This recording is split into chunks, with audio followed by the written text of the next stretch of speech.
Hello everybody, it's Holger Mueller here from Constellation Research, welcoming you to episode 60. We have an anniversary, and for that my co-moderator colleague Liz wears red and black, which makes it a special episode because I'm of course wearing red and black.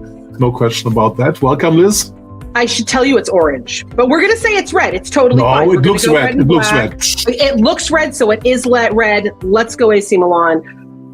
We've got a big week. We've had a couple of big weeks. So, some things have been happening. I will say, like our usual shows that we've been doing in the past to get us up to episode 60, we'd always have there was a really huge acquisition. There was a really huge this. But now I feel like every episode can start with, let's get going with the news.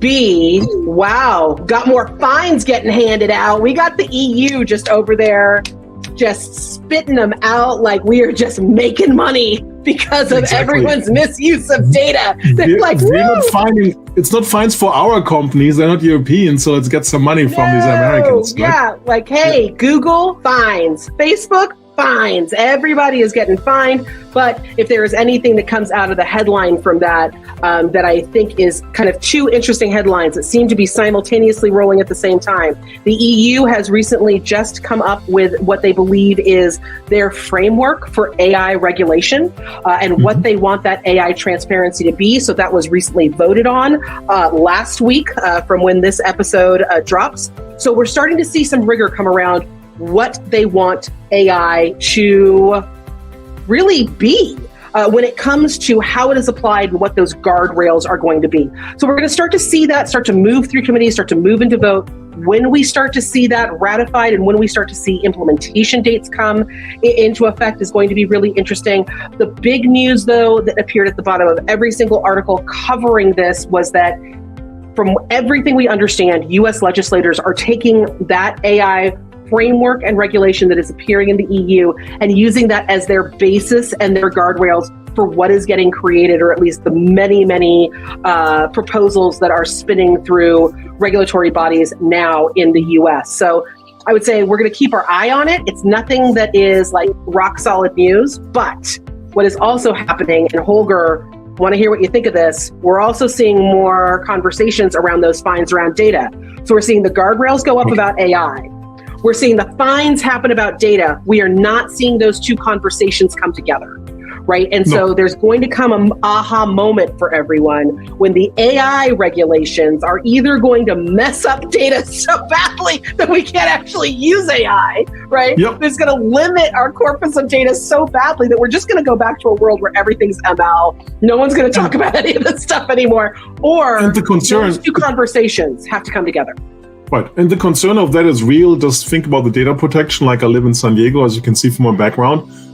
Medium-sized US newspaper, the San Diego Union Tribune, I cannot access when I'm in the EU because they didn't bother with the privacy parts to host data and so on, and said, sorry, not available. Now, that's not going to be pretty for AI when you say, hello, Google, can you do something? You see it also in more specific things, for instance, Google Photos, which I'm a big user of, right?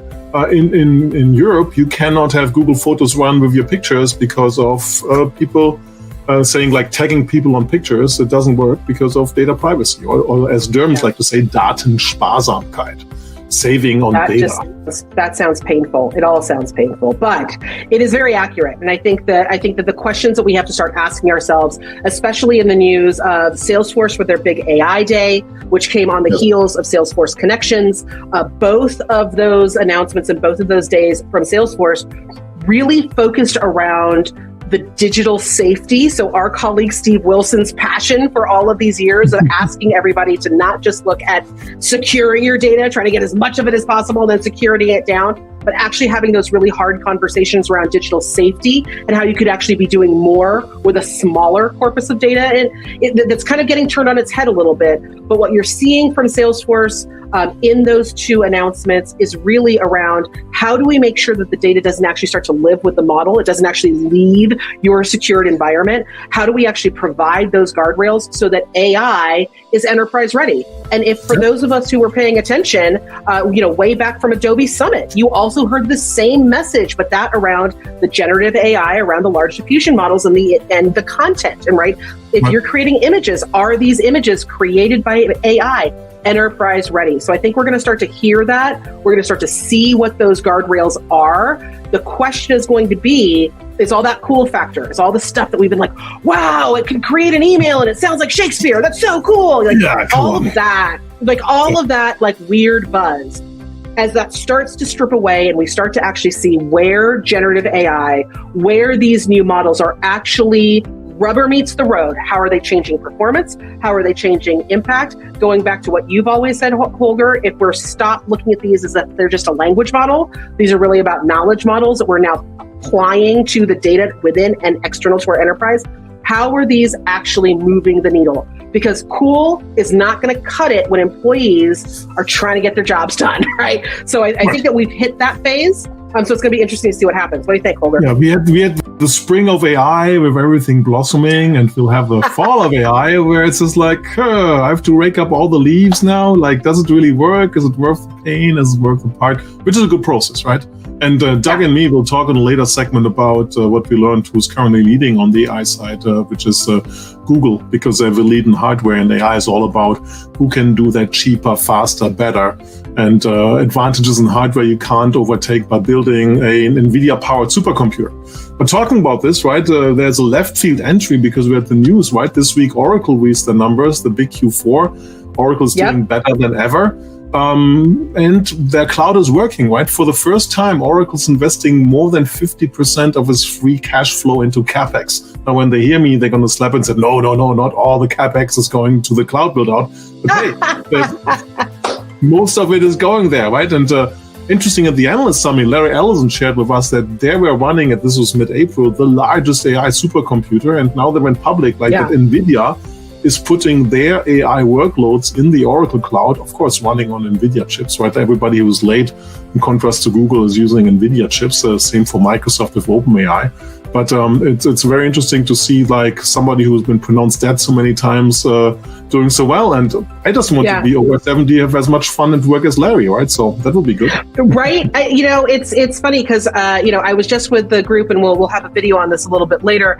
I was just, hanging out with the team over at Pegasystems. I mean, talk about a group that they've been around for 40 years. How many times we've predicted the demise of Pegasystems? I mean, I was one of them. I'm not going to lie. We've all kind of been like, no. Count them out. But it was really interesting talking to their CEO, Alan Trefler, and him, asking him, hey, you've got all these great AI announcements, and everybody and their mom, let's be honest, everybody has an AI announcement right now. But what are you, Alan, the chess maestro, technology champ of the world, what are you most excited about? Right, exactly, right? He's most excited about what's going to happen with employee productivity and how we're actually going to start moving our employees forward with tools that matter, as opposed to all the tools in the toolkit, right? And I think you're seeing the same thing at Oracle, right? How do we actually get this down to the tool set that matters, rather than just kind of this weird salad bar of data and AI that we've been asking our people to try to pick from and make something taste good. And it's really, really hard. So I think we're starting to see those organizations start to really hone in. I'm seeing it in the contact center. I mean, I'm seeing this focus where it's like, yeah, it's great. You can do all this AI, but what's the thing you're going to do so that our contact center, our agents, our supervisors are actually doing their jobs successfully, so that we can reach our customers successfully, so that we can actually get that budget. It's, there's only so much so much blood we can squeeze out of the efficiency stone until we actually address our employees. So it's pretty interesting stuff. What's up for you next, Holger? Where are you heading off? Where's the news? Next week is HP Discover, right? So I'll be live there with a bunch of us. I think, I don't know, lots of people from Constellation will be there, which is interesting. And what's keeping me busy right now is software selections, not so well publicized, but we have companies to select software, which is a lot of fun. One of them is a well-known brand, which should not be mentioned, when you have to repair something or get something fixed in your house. And it's an interesting, complex workforce management time and attendance selection, which is fun to do, to get more down and dirty with the vendors. So I'm looking forward to 3 days of demos in Nashville. So nice. Well, it is shortlist season.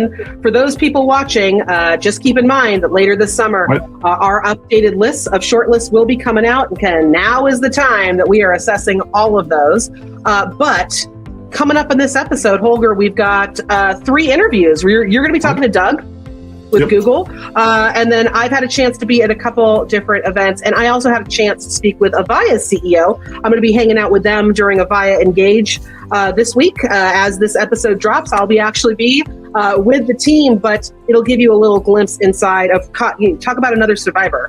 Talk about another survivor story in communications. Avaya reshaping itself, now intensely cash flow positive, doing what you love most, Holger, investing in that R&D, investing in that innovation moving forward, stripping out all the costs and a lot of the things that did not move the business forward. So we're going to hear a little bit from Alan in the next bit. Other than that, I think that covers it this week. I mean, it's like the lightning round for news. Yeah, I think that's pretty good. I mean, the cloud is doing well, right? AI is being pushed, right? Microsoft is ready to give the government AI. What could go wrong? And it sounds like Elon Musk is not paying his cloud bill to Google. So we'll see how that one ends, right? So someone's going to have a lot of space pretty soon. So it's going to be really interesting what happens. Well, thanks everyone for joining us. Stay tuned for our great segments, and we'll see you at the end of the show.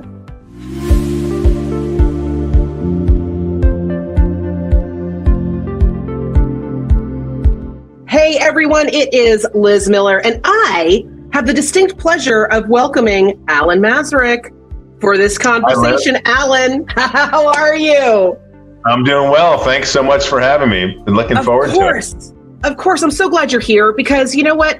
You kind of had a slow year this year. Nothing's really been going on. You know, I don't know what I'm saying. You have had a crazy year. In fact, I would say you started 2023 with a plan.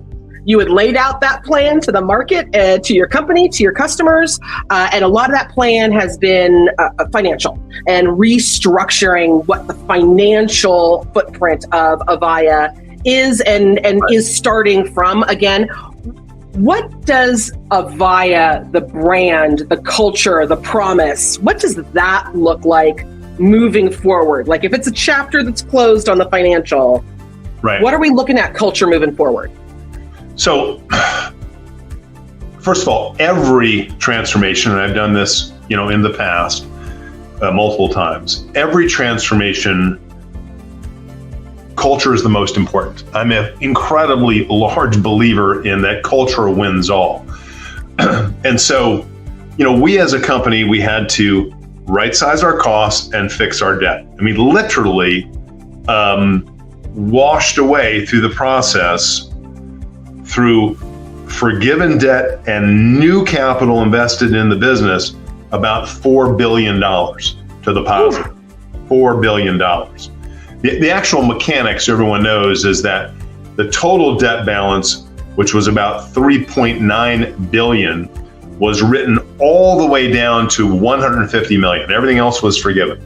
$3.9 billion down to $150. And then the same investors invested $650 million of fresh capital to recapitalize the company. So we are very well capitalized. Now, if we hadn't fixed that, then all the other work on culture and product and go-to-market strategy would be for naught. So now having done that, big green check mark, that's behind us. Now it's about, how do you serve this incredible customer base, restore the luster in the brand, bring Avaya back to that point where for so many years we've been the biggest, kind of baddest, kid on the block here in the communications business. So we've distilled everything that we do, and I try to do everything in a very simple way. There's just 4 objectives in the company. Culture is number 1. So we have a program that we entitle Destination Place to Work. I always abbreviate it DPTW. Make Avaya a destination place to work, which is defined as a company that attracts the most talented in its industry. That is job one. That is, of the 4 objectives, that's number 1 on purpose, because culture wins all. And we could speak throughout this whole podcast just about culture and the way you actually track how you're fixing it. We actually break it down into 3 constituent goals: rewards and recognition, culture itself, and growth and development. Because at the end of the day, we're in a people business. We are just in a people business, and having the most talented drawn to the company and set a strategy where we're all heading in the right direction, in that same direction, is absolutely critical. That's the first objective. Number 2 is about the product itself. We have to innovate on behalf of our customers. We have not just innovate, we have to tell the customers about it and be transparent, and then be reliable. Meaning, if I tell you I'm going to do 10 features in the quarter, by God, I deliver 10 features in the quarter. And you do that quarter after quarter, all of a sudden that reliability transfers into regained trust with the customers. What we've been very, very specific about is setting our product strategy and our North Star around our public CCaaS solution. We think it's broader than just the conventional contact center, so we have rebranded it the Avaya Experience Platform.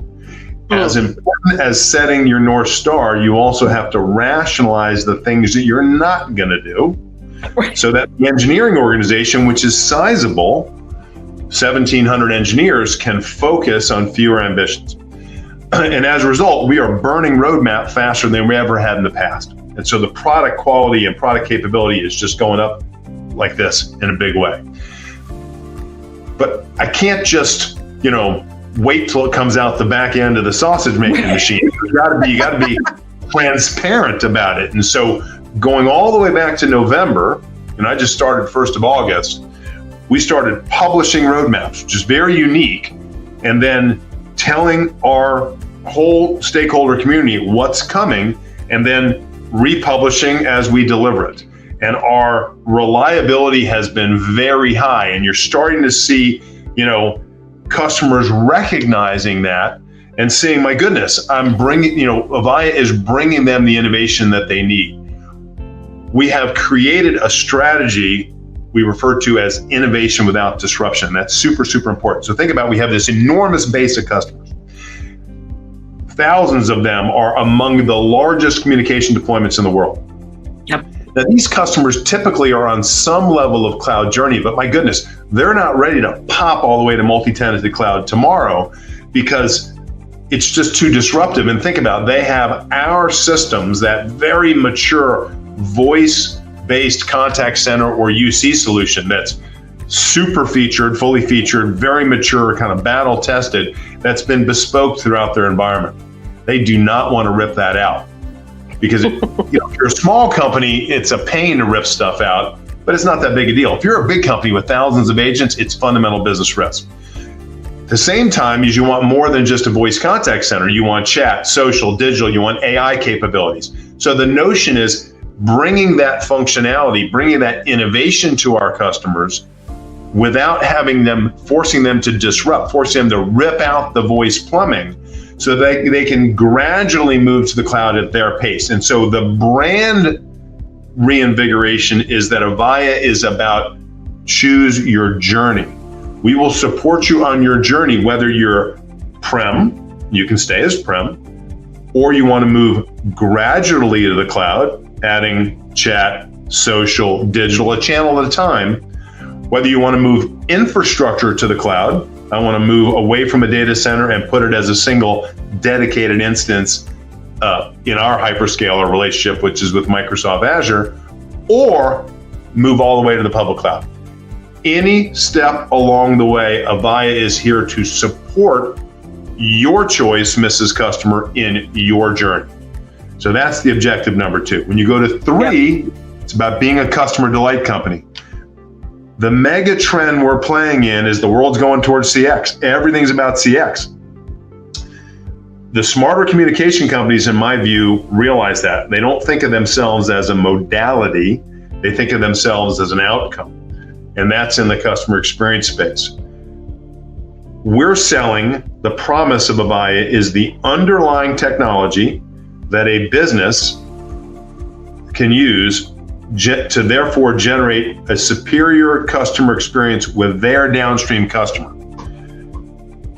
That's the promise. Well, we have to be a fabulous customer service company. But think how cognitively dissonant that would be. Right. If we weren't.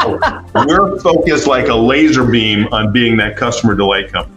And then finally, it's about being accountable to one another, to our customers, and to our results. My own experience, having done this many times before, if you do 1, 2, and 3 well, number 4 takes care of itself.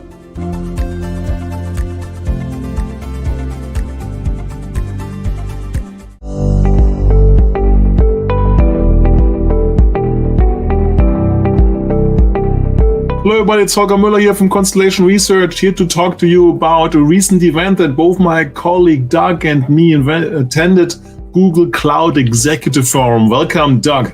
Special week. We met twice, even in my hometown. We're not going to talk about this, but we met in the Bay Area in the heart of Silicon Valley at a really interesting structure, right? I was thinking, is this an exhibition center? Is this an extension of Shoreline Park? There's a concert revenue there, but yeah, very interesting building, right? Yeah, very new campus called the Bayview campus for Google in Sunnyvale. Didn't really get a clear sense of exactly what divisions. I think all the offices have various people in them, but this is a really new campus, very sustainable. It covers, we'll have a picture of it for you, and you can see the solar panels on the roof, but obviously a lot going on with sustainability. It's right next to the NASA facility there, so they said they have to be very stringent about the sustainability of that location. Yeah, the NASA Ames facility and the historically protected landmark Zeppelin blimp hangar is there, was being renovated. Not Zeppelin, blimps. Blimp. Okay, Zeppelin was the German guy who invented them, but it's fine. So in some countries they call it Zeppelin. Hydrogen, it's helium in a blimp and hydrogen in the Zeppelin. Yeah. But hey, so Google, very interesting because you said sustainability, right? One of the key takeaways I still had in my mind, because probably I came to New York from Mountain View, was Thomas Curry and our one-to-one shared that saving power is important to Google. They're the only green cloud anyway. But he was saying that since 2016 till today, Google took out the equivalent of New York City, largest city in the US, from a power consumption. Yeah, I was like, wow, my jaw dropped hearing that. That's pretty impressive. But they will help with chip makers making their servers that much more efficient. And he said it's expensive, right? I mean, power is expensive for the cloud, right? It's not just putting those data centers up and running. Well, that's my argument. Carbon is cost. So people think of it as flag waving and bitch and moan that it's going to hurt their profits, but in fact, it can help their profits considerably. So interesting event, right? Selected to focus on executives, right? We had Thomas Curran start, and Adair Fox-Martin, who's newly installed, right, as head of worldwide sales, doing the honors, and then lots of customer panels, few demos, but enough demos for my part, of course. Prominently, the new AI builder capability to build generative AI by business users. We'll see the proof's going to be in the pudding soon. Yeah, what did you take away from the presentation? Well, I really liked the fact that it was customers early and upfront. It was a nice customer panel. They had Mayo Clinic, Priceline, Wayfair, Wendy's, all of which Google is working with on generative capabilities. It didn't feel too canned. They got into details. They took questions from the audience. I thought that was a differentiator from what we've seen from Microsoft, for example. A different type of event. This was an in-person event, not I guess there were people in person at Microsoft Build, but the presentations on what you could do seemed very canned and pre-recorded, and this had a smaller event, and probably not fair to compare, but very open to talking about things. And as far as the announcements,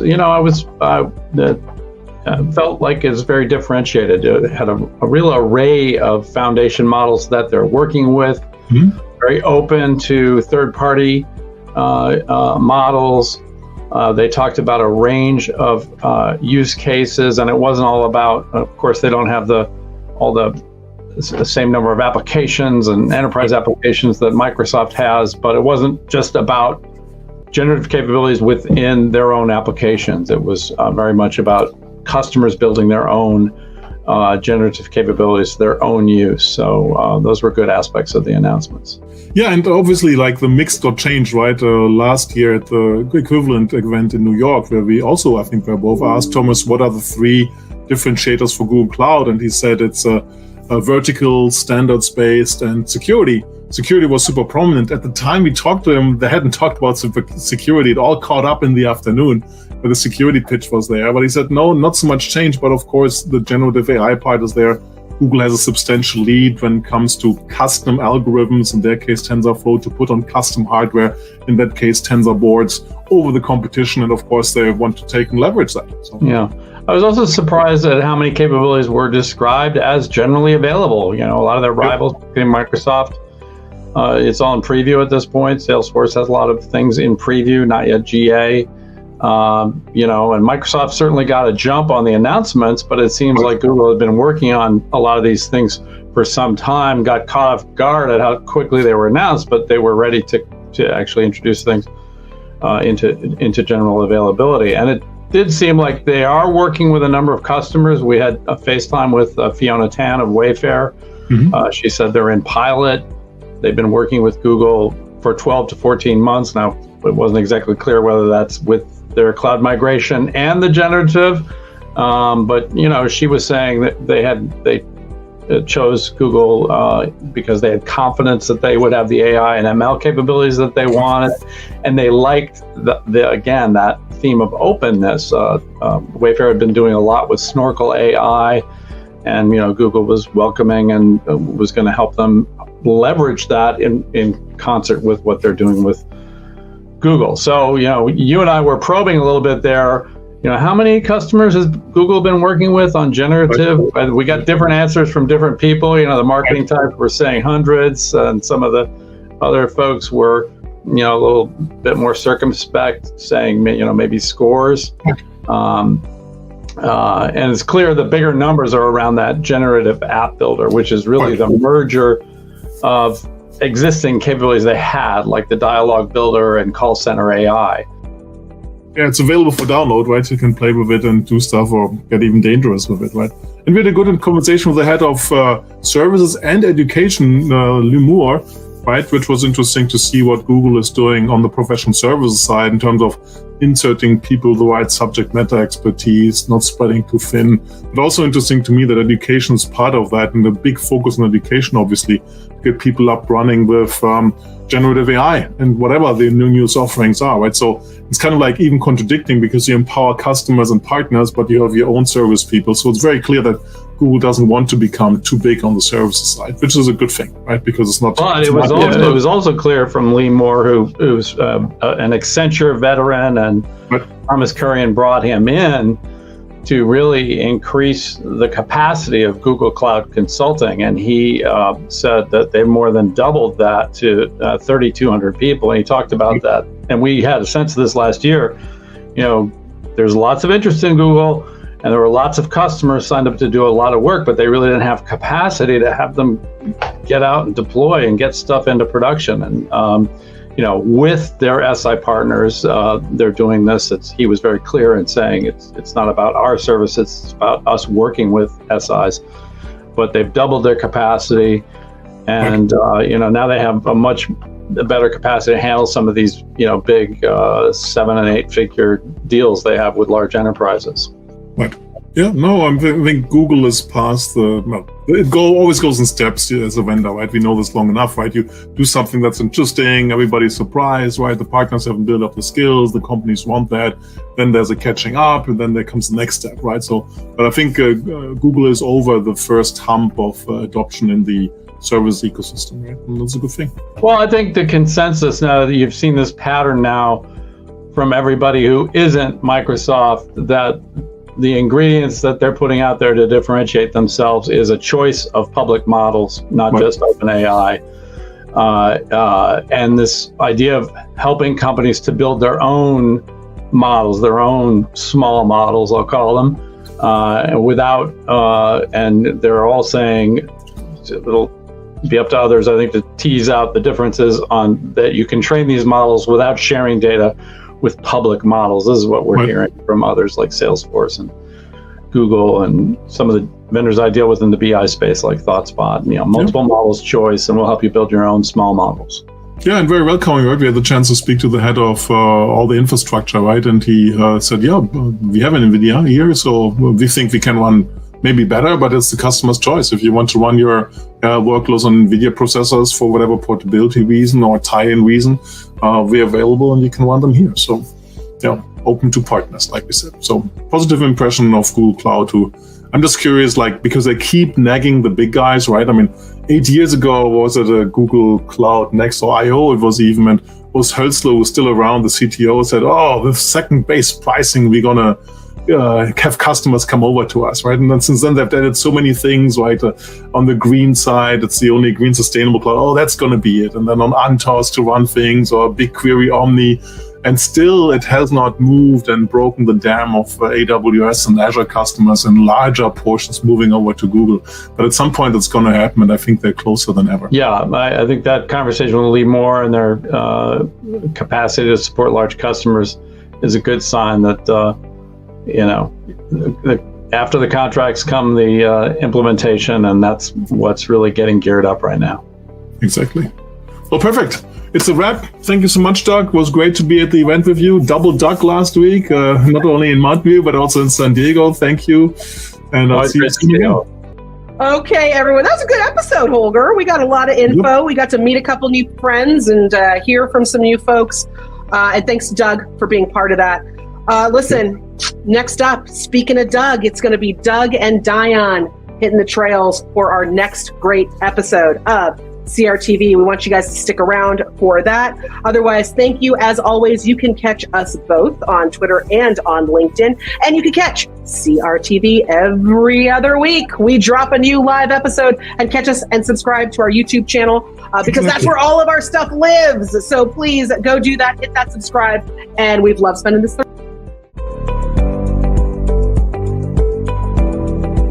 I was saying your hair is going wild today. Well, is it? It's a new style. I mean, I need probably more gel to make it hang down. So, hair like this, or shall I put it up? No Einstein hair. You've got to pull it back. Yeah. Yeah, pull it back. What's going on? Yeah, no more aging rocker like I'm going to join. Well, I'm gradually shorting it. I took 20 centimeters off, like that much. Good. Basically a year of growth. Haven't you noticed, right? So. What if you just tried like a short cut? Just a short what? Then you don't have to do it at all. I'll cut it short when you cut it short. Come on, you long-haired ladies. When does the tingling over the ear stop? So I'm polling people. Yeah, I don't. Well, hi. I wear a bun almost every day because I don't. So no data from you. I refuse to blow dry my hair. And the only way to get it to not do that is to blow dry it down so the ends don't touch your ears. You've got the layered bits that are probably touching your ears. But you always put something in there, right? I'm trying to let it hang like Hannah has it hang, and it's totally irritating my ears. When does it stop? When in volleyball, right? When you don't play volleyball for a long time, all your arms get red, right? So right. Because then it kills the nerves and they're dead after 2-3 weeks, and it doesn't get red. Stop. When does it stop with the ears? Because data is so inconclusive. We can do anything but get your hair in check. Yeah. What's going on? Where's your rubber band? Come on, that's the whole idea. I mean, shouldn't it like my good? No, because now it blends in with the clouds. It's freaking me out. Okay. Shall I put it into? Shall I use one of my? Yeah. Hands? Yep. Get scrunchy. Get the scrunchie. All right. We need to get you a black and red scrunchie so you can kind of AC Milan it up in your hair. Yeah, but nobody sees the scrunchie. But you can feel it. And that's a good point. Yeah. Christmas is coming. Well, he's blue. Now he's what blue. Is that? Oh. Well, don't do that one unless you can fully go just constellation colors and turn yourself purple. We don't want to see it. I want a roommate. I would get lonely living alone. Oh, I loved it. Are you kidding? I was like, I can do whatever I want. Oh, you don't like that I'm going to just grab pickles out of the jar? I was like, I'm going to do all the gross things. And then you get married. Yeah. You get told all the things you can and can't do. Welcome to my younger doppelganger. Yeah, that's how it was. I was like, oh, I'm not calling you my boyfriend, but I will beat the living tar out of any girl you think you're dating. Like, I will find her. Yeah. There will be a table flip. And this is not going to be a little, like, I'm going to throw a drink in your face moment. No. I'm like, yeah, buck wild and crazy. Like, no, we don't go for the little stuff. No, we just go deep. Because I had way too many women think, I'm going to take her on. It feels like a good idea. To, Why? like, if there was an argument, and it was always like an argument over a guy, and I'm like, but I'm not with him. Like, I have no interest in him. And then I'd have some girl like monkey jump and like start pulling hair, which I also object to as a fighting technique. And so it would be like the pulling of the hair and the scratching, and I'd be like, oh my God, stop, I don't want to hit you. And that would go on for 5 minutes, and then the minute it would hurt too much or someone would draw blood, I would have to punch the girl. I really don't know what you guys did in college. I had 3 girlfriends and they kept me so busy I didn't have time for anything else. I just First girlfriend was, of course, I was studying part-time. The next time was working full-time, and I was playing professional volleyballs. They were highly demanding, and I had no time to get to fights or questions of exclusive dating and so on. I was busy. Well, they would notice if I would neglect one, right? My grades would go down, I wouldn't make enough money, I wouldn't jump high enough, right? There was... there were interconnectivities, but yeah. Okie doke. I don't even know what's in the news. Switch us! Anna gave me an admin account! Bum, bum, bum! Look, I did it!